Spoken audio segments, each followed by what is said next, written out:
I'm always interested in the issue of perception of control. When you perceive that you have no control over something, or you don't feel like you've got much control, then you're emotionally up and down. You feel as if anything could happen at any moment, and you feel really quite threatened and vulnerable. However, when you perceive that you have good control, then you often feel emotionally stable, and whatever life throws at you, you've got the strengths and resources necessary to be able to deal with it appropriately. So I was interested to read about some research which shows that we have actually quite a lot of control over one of the things that we probably feel we have little control over, and that is whether we get cancer or not. Now, a report recently suggested that over 40% of cancers were attributable to lifestyle choices, in a sense, things that we do. But I was interested to read that 34%, which is about 100,000 incidences of cancer per year in the UK, are attributable to 4 things. These are smoking, alcohol, diet, which is what you eat, and weight. Now, it's not kind of new information, if you like. We know that smoking, for instance, is bad for you. We know that drinking too much or eating the wrong kinds of foods is potentially bad for you. That wasn't so much the thing that interested me. I started to ask myself the question, okay, but why do we still do it then? Well, of course, there's a couple of answers.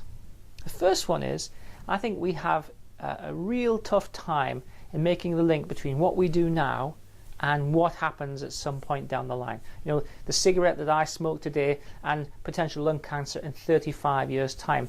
There's not any kind of a linkage relationship between those two events, and therefore we can't understand them somehow. We can't just make that connection that we would need to make to give up smoke, or to help us to give up smoking. But the other one, and potentially the more interesting one, is this. I think that we assume that cancer is a matter of chance. Now, incidences of cancer are relatively high, and it's said that 1 in 3 of us will get cancer at some point in our lives. And so I think we kind of accept that it's a matter of luck, in a way, or bad luck. Fate smiles on you, or fate frowns on you. There's not really much we can do it. And in truth, the research literature has tended to be a little bit ambiguous.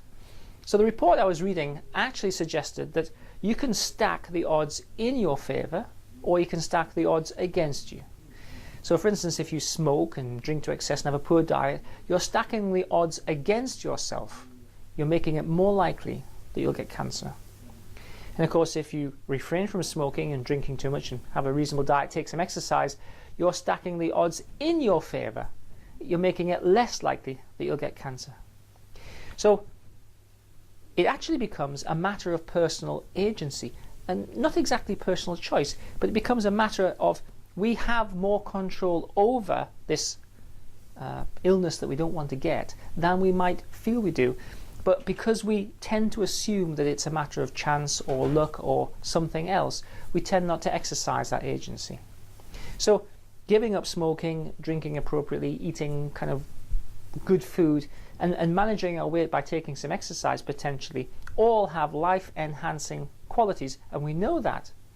But we have to kind of take some control over, or take some ownership over the control we have to enable us to exercise this choice, if you like, this kind of control. Now, I thought to myself, we actually have more control over whether we get cancer than we previously thought. How much more control might we have over psychological processes, which actually are entirely internal processes, but which affect our lives, to the extent that cancer does in many respects. Many people's lives are significantly disrupted, ruined, and life is ended through psychological problems. But we have the potential to have a substantial amount of control, probably way more than we could have over our chances of getting cancer. But we have to first of all recognize that we have the potential to have control, and then to exercise it. Whenever people come to see me, they often feel that they have very little control over the problem that they struggle with. And therefore they have very little control over managing it, and very little control over its course and the eventual outcome. So one of the great things that people get in the first instance from psychological therapy is a recognition that the problem actually is controllable. And once people feel that they're on the the path of gaining more control over it, well, almost immediately there's a significant reduction in symptoms, and people feel better. So the message of this little film is, we actually have more control than we believe we do, but the belief that we have little control inhibits us. It makes us a bit helpless in exercising it. So you have to recognize that you always have more control than you feel you do. And to find a way to exercise that control is a really important first step in any kind of psychological therapy, particularly a self-help therapy.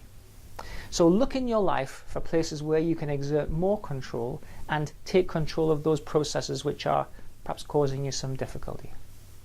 I hope you found this information interesting and thought-provoking. Thanks for taking the time to watch and listen.